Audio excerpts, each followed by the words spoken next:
నమస్తే రేవంత్. నమస్తే అండి. రేవంత్ నిన్న నా ఫ్రెండ్ ఒకతను కాల్ చేశాడు.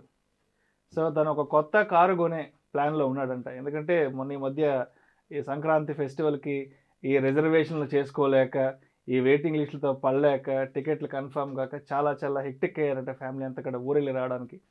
సో ఈ హెక్టిక్లో వాళ్ళ ఫ్యామిలీ ఒక డెసిషన్ తీసుకున్నారంట. ఒక కారు కొనేసుకుందాం హ్యాపీగా, ఓ 10 లక్షలు పెట్టి కారు తీసుకుందాం, ఎక్కడికి వెళ్ళాలంటే అక్కడికి వెళ్ళొచ్చు కదా, ఈ ఏదైనా ఊరు వెళ్ళాలంటేనో పండగలప్పుడు ఈ రిజర్వేషన్ల గోల లేకుండా ఉంటుంది కదా అని ఒక డిస్కషన్ వచ్చిందంట.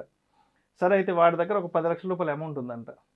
సో 10 లక్షల రూపాయల అమౌంట్ ఉంది కదా, ఈ 10 లక్షల రూపాయల అమౌంట్ తీసుకెళ్ళి సింగిల్ పేమెంట్ చేసేసి హ్యాపీగా కారు కొనేసుకుందామా, ఓకే. లేదంటే ఈ 10 లక్షల రూపాయలు తీసుకెళ్ళి ఏదైనా ఒక అసెట్ క్లాస్లో ఇన్వెస్ట్మెంట్ చేసి దాని మీద వచ్చే రిటర్న్స్తో ఎవ్రీ మంత్ ఈఎంఐ కట్టుకుందామా అన్న డైలమాలో ఉన్నారంట. ఓకే. సో ఏం చేద్దాం ఏంటంటూ నాకు కాల్ చేశాడు నా ఫ్రెండ్. ఓకే. సో మరి తన దగ్గరున్న 10 లక్షల రూపాయలు తీసుకెళ్ళి సింగిల్ అమౌంట్ పే చేసేసి కారు కొనుక్కోవడమా, లేదంటే ఏదైనా ఒక అసెట్ క్లాస్లో ఇన్వెస్ట్ చేసి దాని మీద వచ్చే రిటర్న్స్తో ఈఎంఐ కట్టుకుంటూ హ్యాపీగా ముందుకు సాగిపోవడమా. డాక్టర్ సచిన్ రాజ్ అత్యాధునిక వరల్డ్ క్లాస్ ఫిజియోథెరపీ ట్రీట్మెంట్ తో అన్ని రకాల నొప్పులకు శాశ్వత పరిష్కారం. ఓకే. సో బేసిక్గా ఫస్ట్ ఒక డౌట్ అండి నాది. అంటే వాళ్ళు డైరెక్ట్గా డౌన్ పేమెంట్ కట్టాలి అనుకోవటానికి రీజన్ వాళ్ళు ఈఎంఐ పే చేయలేకనా, లేకపోతే పే చేయటం ఇష్టం లేకనా? ఈఎంఐ పే చేయగలరు, బట్ ఆ ఈఎంఐ పే చేసే అమౌంట్ వల్ల వేరే కమిట్మెంట్స్ ఏదైనా ఆగిపోతాయేమో. అంటే నెలకు ఒక 10,000 15,000 ఈఎంఐ అనుకోండి. సో వేరే కమిట్మెంట్స్ ఏదైనా ఆపుకోలేమో, లేదంటే 1వ తారీఖు వస్తుందంటే ఈఎంఐ టెన్షన్లు, ఈఎంఐ గోల ఇదంతా ఉండకూడదని హ్యాపీగా 10 లక్షలు కట్టేద్దాం, కారు తెచ్చేసుకుందాం. ఓకే. ఇప్పుడు సో మీరు చెప్పిన దాంట్లో ఎక్కువ కూడా స్ట్రెస్ అంటే ఎమోషన్కి సంబంధించి మాత్రమే అక్కడ కనిపిస్తుంది. So if they can manage ఒక 10-15 వేల రూపాయలు పే చేయడం ప్రాక్టికల్గా వాళ్ళకి ప్రాబ్లం కాదు, కొంత అడ్జస్ట్మెంట్ చేసుకుంటే. Everything need some adjustment.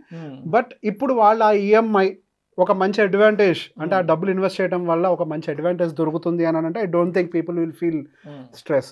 So బేసిక్గా అది మీ ఒక్క ఫ్రెండ్ కేసే కాదు, చాలా మంది కేసెస్లో ఈ చర్చ నడుస్తుంది. సో నా దగ్గర బేసిక్గా ఇంటి విషయాల్లో కూడా చాలా మంది అడుగుతుంటారు, దగ్గర బల్క్ అమౌంట్ ఉంది, ఇల్లు కొనాలా, ఏమైనా చేయాలా, XYZ అనే దాని గురించి. సో బేసిక్గా ఇప్పుడు కార్ గురించి కూడా మనం దాని గురించే మాట్లాడదాం. సో కార్కి సంబంధించి ఇప్పుడు 10 లక్షల రూపాయలు ఉంది. ఇప్పుడు నార్మల్గా మీరు అదే 10 లక్షల రూపాయలు కనుక లోన్ తీసుకున్నట్లయితే మేబీ ఒక 16,000 7 సంవత్సరాల వరకు మనం లోన్ పెట్టుకునే ఆప్షన్ ఉంది కాబట్టి ఒక 16,000 ఈఎంఐ వస్తుంది. ఐ డోంట్ థింక్ ఇప్పుడు కార్ ఎఫోర్డ్ చేయగలిగే వాళ్ళకి ఒక 10-16 అంటే ఒక 15-16,000 ఈఎంఐ కట్టడం అనేది I don't think it's a big deal. వాళ్ళకి పెద్ద సమస్యగా ఫీల్ అవుతారని నేనైతే పర్సనల్గా అనుకోను. ఆ 16,000 ఈఎంఐ కూడా కట్టడం కష్టమో అని అనుకుంటే వాళ్ళు కార్ మెయింటైన్ చేయడం కూడా కష్టం. ఎందుకంటే దాని మీద మళ్ళీ డీజిల్ అని, దాని రెగ్యులర్ మెయింటెనెన్స్ కానీ ఇవన్నీ ఉంటాయి. సో ఈఎంఐకి భయపడే వాళ్ళు అసలు కారే కొనకూడదు ఫస్ట్. అంటే మనం ఫైనాన్షియల్ గా దాన్ని ఫిట్ కాము అనేది. అంటే ఇక్కడ ఈఎంఐకి భయపడడం అంటే డబ్బులు లేక కాదు, ఆ ఈఎంఐ అనే టెన్షన్, అమ్మో 1వ తారీఖు అనే భయం మీద ఉంటది కదా. అమ్మో 1వ తారీఖు వచ్చేస్తుంది, 15,000 ఈఎంఐ కట్టాలి, వేరే కమిట్మెంట్స్ ఏదన్నా ఆపుకోకూడదన్న ఉద్దేశం. అర్థమైంది. అక్కడ కేవలం అదే నేను ఇందాక చెప్పింది, అది కేవలం వాళ్ళకి ఫైన్ అంటే మెంటల్ స్ట్రెస్ తప్పించి వాళ్ళకి ఫినాన్షియల్ ప్రాబ్లం కాదు. అంటే వేరే కమిట్మెంట్స్ డిస్టర్బ్ కాకుండా అంతే. వాళ్ళకి అది బేసిక్ గా ఆ స్ట్రెస్ వద్దు అనుకుంటున్నారు కానీ దే కెన్ ఎఫోర్డ్ ఇట్, కొంచెం అడ్జస్ట్ చేసుకుంటే వాళ్ళు చేయగలరు.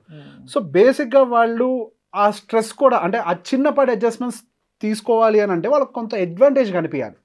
సో ఆ డబ్బుల్ని కరెక్ట్గా ఇన్వెస్ట్ చేస్తే ఏం జరుగుతుంది, సో మన దాని నుంచి ఏమన్నా కొంత మీరు ఇందాక అన్నట్టుగా ఏదైనా ఇన్కమ్ కొంత రాగలుగుతుందా, సో దానికి సంబంధించి ఒక 3 డిఫరెంట్ సొల్యూషన్స్ చెప్తాను నేను. సో బేసిక్గా మనకి మ్యూచువల్ ఫండ్స్ అనే వాటి గురించి అవగాహన ఉండే ఉంటుంది మెజారిటీ ఆఫ్ ద పీపుల్కి.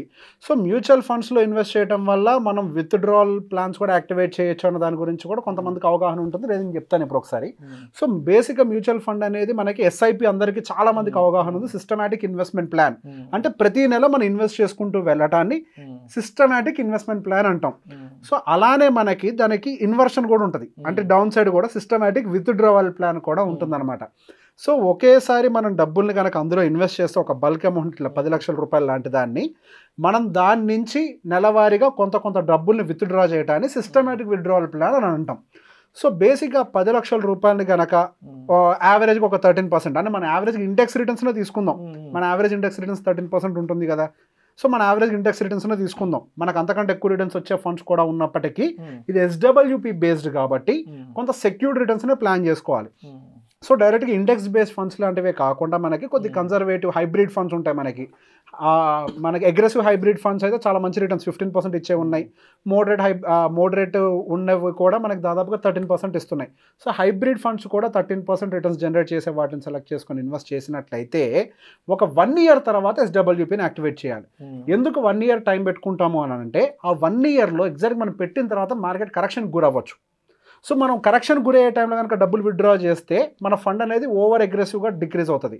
లేదా 1 yearలో బాగా పెరిగింది అనుకోండి, సో పెరిగిన వాల్యుయేషన్తో విత్డ్రా చేసినా నష్టం లేదు. సో తగ్గితే ప్రమాదం, పెరిగితే నష్టం లేదు. సో 1 year తర్వాత మీరు విత్డ్రావల్ ప్లాన్ యాక్టివేట్ చేయాలి. ఇందులో మనం 2 రకాలుగా విత్డ్రావల్ ప్లాన్స్ని యాక్టివేట్ చేయొచ్చు. ఒకటి, ఇప్పుడు మనం ఒక 10,000 రూపాయలు విత్డ్రావల్ చేయటము, లేదా ఒక 5,000 రూపాయలు విత్డ్రా చేయటము. ఈ ఫిగర్స్ ఏంటి అని అంటే యావరేజ్గా 6% చొప్పున టోటల్ ఇన్వెస్టెడ్ క్యాపిటల్ నుంచి కనుక 6% విత్డ్రా చేస్తే అది నెలకు 5,000గా వస్తుంది. మనం 12% విత్డ్రా చేసినట్లయితే అది నెలకి సుమారుగా 10,000గా వస్తుంది. ఇప్పుడు మనం ఇన్వెస్ట్ చేస్తున్న దాంట్లో రిటర్న్స్ ఎక్స్పెక్టెడ్ ఎంత? 13%. సో మనం 10% 12% విత్డ్రా చేస్తే నియర్ టు దానికి వచ్చేస్తాం మనం. కాకపోతే ఎగ్జాక్ట్గా 12% విత్డ్రా చేస్తే మార్కెట్ ఎప్పుడైనా కొద్దిగా డౌన్ సైడ్లో ఉన్నప్పుడు కొంత ప్యానిక్ గురే ఎక్కువ ఫిగర్స్ కూడా బయటకు వస్తూ ఉంటాయి. ఆ టైం కొంచెం అడ్జస్ట్మెంట్ జరగదు. కాబట్టి నేను సజెస్ట్ చేసేది 6% విత్డ్రావల్ పెట్టుకోండి ఫర్ ద సేఫర్ సైడ్. అంటే ఒక 5,000 రూపాయలు వస్తుంది. 5,000 రూపాయలు అని అంటే నా అంచనా మేరకు అయితే డీజిల్ ఖర్చులు వచ్చేస్తాయి. ఆరామ్సే డీజిల్ ఖర్చులు అయితే వచ్చేస్తాయి. లేదు నేను భరించను ఎక్కువ పెయిన్ని, నేను 10,000 విత్డ్రా చేస్తాను అనుకోండి, సో 10,000 విత్డ్రా చేసుకున్నా దానికి నష్టం లేదు. సో మనం మంత్లీ కనుక 5,000 రూపాయలు కనుక విత్డ్రా చేసే ప్లాన్ యాక్టివేట్ చేస్తే 7 సంవత్సరాలు ఈఎంఐ పెట్టుకుంటాం కదా, ఆ 7 సంవత్సరాల పాటు మనం సుమారుగా 4,20,000 విత్డ్రావల్ చేసేస్తాం. ద ఫైనల్ ఫండ్ అమౌంట్ మళ్ళీ మనకి 17 లక్షలుగా ఉంటుంది. సో ఈ 5,000 ఫిగరు అంటే మన 5,000 విత్డ్రా చేసిన 17 లక్షలకి ఎందుకు వెళ్ళింది అని అంటే మనకు అక్కడ రిటర్న్స్ జనరేట్ చేసేదేమో 13%, మనం విత్డ్రా చేసేదేమో 6%. సో మనకి ఆర్బిట్రేజ్ డిఫరెన్స్ ఉంది చూసారా, ఆ డిఫరెన్స్ అనేది మనకి అక్యుములేట్ అవుతూ 17 లక్షల వరకు కూడా చేరింది. ఇక్కడ కనుక మనం ఒకవేళ 10,000 విత్డ్రా చేసినట్లయితే మనం టోటల్ విత్డ్రావల్ అమౌంట్ 7,20,000గా కనిపిస్తుంది. అండ్ మన దగ్గర ఫైనల్గా ఉండే బ్యాలెన్స్ 13 lakhs. సో ఇక్కడ మీరు 2 విషయాలు గమనిస్తే మీరు పెట్టిన అమౌంట్ కంటే ఎంతో కొంత ఎక్కువైతే కనిపిస్తుంది. సరే మార్కెట్ డౌన్లో కొంతవరకు ఉన్నప్పటికీ కూడా మనం పెట్టిన అమౌంట్ అయితే యాస్టీస్గా ఉండంగా కొంత అమౌంట్ విత్డ్రా చేసిన వాళ్ళం అవుతాం. సో మీరు ఇక్కడ డైరెక్ట్గా 10 లక్షలు పెట్టి కారు కొంటే ఏమవుతుంది, అదే 7 సంవత్సరాల తర్వాత దాని విలువ 5 లక్షలు కూడా ఉండదు.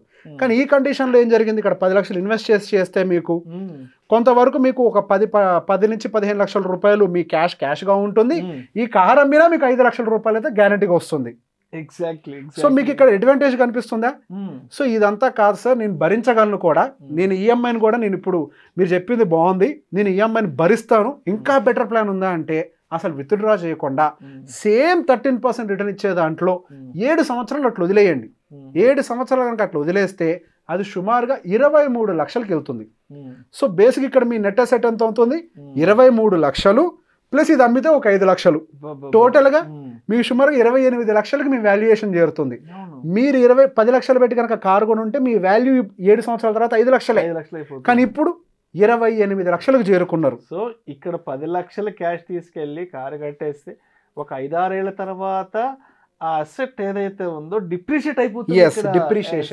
డిప్రిషియేట్ అయిపోతుంది. మన 10 లక్షలు అలా రోడ్డు మీద డిప్రిషియేట్ అయిపోయి 5 లక్షలకు వచ్చేస్తుంది. ఎగ్జాక్ట్లీ. ఇక్కడ జనాలకు ఇంకొక క్వశ్చన్ కూడా వస్తుంది. సో ఇది కూడా ముందే క్లారిఫై చేస్తాను. అక్కడ ఇంట్రెస్ట్ పే చేస్తున్నాము, ఇక్కడ రిటర్న్ జనరేట్ చేస్తున్నాము, ఇది ఎట్లా బ్యాలెన్స్ అవుద్ది అని చెప్పి జనరల్గా క్వశ్చన్ వస్తుంది. మీరు అక్కడ పే చేసే ఇంట్రెస్ట్ వచ్చేసరికి 9% వేసుకోండి. అది ఎలా వర్క్ అవుతుంది, ఈ నెల మీరు ఒక 15,000 రూపాయలు పే చేస్తే అందులో 7,500 interest component, 7,500 principal component pay చేస్తారు. ఆ తర్వాత నుంచి మీరు పే చేసిన ప్రిన్సిపల్ కాంపోనెంట్ మీద వడ్డీ పడదు. సో మన యావరేజ్గా పే చేసుకుంటూ వెళ్ళేటప్పుడు మీ ఇంట్రెస్ట్ ఒరిజినల్ అబ్సల్యూట్ వాల్యూ అనేది 9 కంటే చాలా తక్కువలో ఉంటుంది. మీకు ఇక్కడ మీకు పే చేస్తున్నటువంటి 9% అనేది ఏంటి అని అంటే రెడ్యూసింగ్ వాల్యూ. రెడ్యూసింగ్ వాల్యూ అని అంటే వన్స్ ద ఇంట్రెస్ట్ ఎంతైతే పే చేస్తారో దాని మీద ఇంకా 9% ట్యాక్స్ అనేది పడదు. కానీ ఇక్కడ ఏం జరుగుతుంది, మీకు కాంపౌండింగ్ బేసిస్ మీద ఇంట్రెస్ట్ జనరేట్ అవుతుంది. ఇన్వెస్ట్మెంట్లో కాంపౌండింగ్ బేసిస్ మీద ఇంట్రెస్ట్ జనరేట్ అవుతుంది, లోన్లోనేమో రెడ్యూసింగ్ బేసిస్ మీద ఇంట్రెస్ట్ పడుతుంది. సో బేసిక్ ఇక్కడ కూడా మీకు ఇంట్రెస్ట్ వైజ్గా ఆర్బిట్రేజ్ డిఫరెన్స్ ఉంది. సో మీ ఆర్బిట్రేజ్ డిఫరెన్స్ని గెయిన్ చేసుకోవచ్చు. మీరు సింపుల్గా క్యాలిక్యులేటర్ పెట్టుకొని 9% ఇంట్రెస్ట్ తోటి మీరు క్యాలిక్యులేట్ చేసినా 10 లక్షల లోన్కి మీరు పే చేసే సుమారుగా 13 లక్షలే, ఎక్స్ట్రా 3 లక్షలు పే చేస్తున్నారు. మీకు ఇక్కడ వస్తున్న రిటర్న్స్ ఎంత, సమ్వేర్ అరౌండ్ 23 lakhs. సరే పైన ఎక్స్ట్రా పే చేస్తున్న 3 లక్షలు తీసి పక్కన పడేయండి, ఇక్కడ 23 వస్తుంది, ఇక్కడ 13 పే చేస్తున్నారు, 3 మైనస్ చేయండి, స్టిల్ మీకు ఇక్కడైతే 20 లక్షలు అడ్వాంటేజే ఉంది. స్టిల్ మీరు ఈ కార్ అమ్మితే ఇంకా 5 లక్షలు అయితే వస్తాయి, ఇంకా మీకు 25 లక్షలకు మీరు ఓనరే. 5 కావాలా 25 కావాలా? That's how. సో బేసిక్గా జనాలు అందరూ ఆలోచించేటప్పుడు ఏంటి అని అంటే జస్ట్ 9 ఫిగర్ని చూస్తారు, 13 ఫిగర్ని చూస్తారు. ఈ ఓవరాల్ డిఫరెన్స్ తక్కువ అనుకుంటారు. ఇది రెడ్యూసింగ్, ఇది కాంపౌండింగ్, ఇది తగ్గుతూ వస్తుంది, ఇది పెరుగుతూ పోతుంది. ఈ డిఫరెన్స్ చేసే మ్యాజిక్ చాలా ఎక్కువ ఉంటుంది. సో ఈ అడ్వాంటేజ్ మీ ఫ్రెండ్కి చెప్పండి. ఎప్పుడైతే మనం 7 ఏళ్ల తర్వాత 25 లక్షలు ఓనర్గా ఉండాలా 5 లక్షలు ఓనర్గా ఉండాలా అనేది డెఫినెట్గా 25 లక్షలు ఓనర్గానే ఉండాలనుకుంటారు. Thank you so much Revanth. Thank you అండి.